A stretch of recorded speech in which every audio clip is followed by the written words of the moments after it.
Now, oocyte cryopreservation at most leading centers is performed by freezing mature oocytes, as you see here. And why is it that it only came into its own in the last few years? Well, there are a lot of difficulties related to freezing an egg.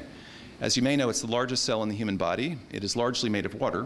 And when you freeze something that contains a lot of water, there's a risk of ice crystals forming.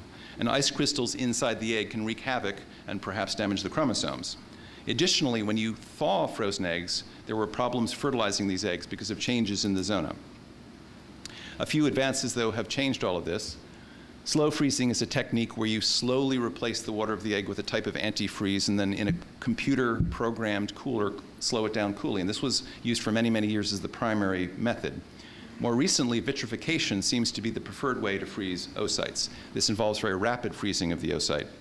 And most centers will perform ICSI. It is felt that ICSI actually enhances the fertilization of these thawed oocytes. Now, vitrification is ultra-rapid freezing. You are literally plunging the oocyte into liquid nitrogen. So the temperature drops by about 30,000 degrees centigrade in a matter of seconds. You have to use very high concentrations of antifreeze, these chemicals that are potentially very toxic to the egg, so it's a very delicate procedure. Now, the cells essentially solidify into a glass before ice crystals can form, and it is pretty clear that survival rates are higher. When you thaw a vitrified oocyte, 90+% will survive. With slow freezing, it's more like 70–75%.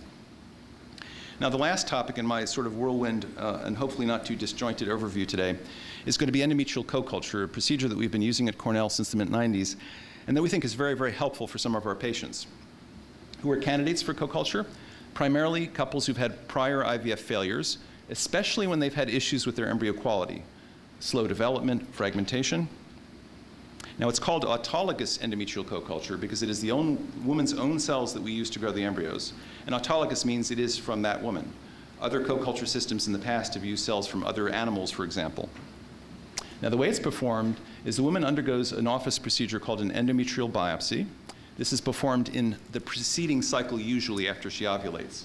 She then undergoes, we then freeze the cells. We process the uterine cells, they're frozen. She then undergoes stimulation for the IVF with an HCG trigger, and days before the retrieval, we thaw the endometrial cells, allow them to multiply, and they coat the bottom of the Petri dish in a layer. We then put her day one-cell embryo onto the coculture system. These are her uterine cells, and we believe that it helps embryo development by two mechanisms. It may detoxify the medium.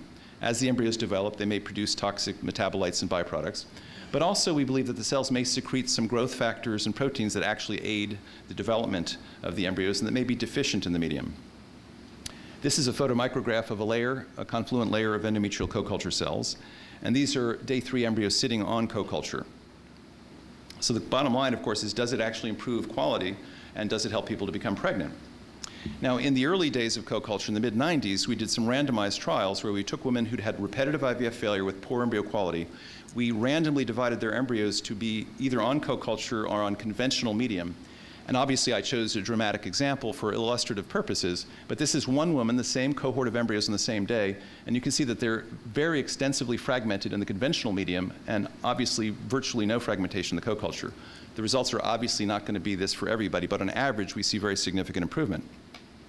And this is my last slide, I think. This is our initial coculture experience. This is the first 400, 450 patients.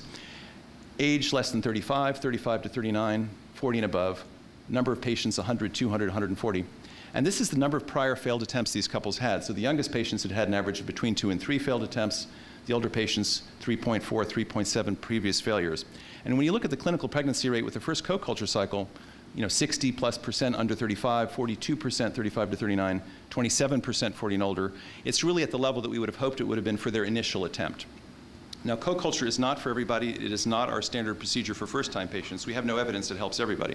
But for people with repetitive failures, we have found it to be useful.